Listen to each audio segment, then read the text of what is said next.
Hey guys, my name is Scoby and welcome back to another video. In today's video, I'm going to be showing you how to find out what processor your Mac has. This is going to be a nice, quick and easy tutorial. I'm going to be showing you step by step how to do everything. Let's jump right into this. So for this video, you can start from anywhere on your MacBook. What we're going to be doing is coming up to the top left. We're going to be clicking on our Apple logo. We're going to be coming to About This Mac, and here we're going to get some more details about our MacBook. So here at the very top of this list, we can see the MacBook Pro version. So currently I'm on the 14-inch from 2021.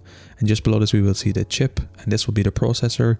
So for me at the moment, I'm using an Apple M1 Pro, and that is the current chip version of my MacBook. Now here, there can be a bunch of different options. You can have an M1, you can have an Intel, you can have an i5, an i7, an i9, a number of different things. But using the chip and the model number above, you'll be able to determine exactly the version that you have and what processor you have inside your MacBook.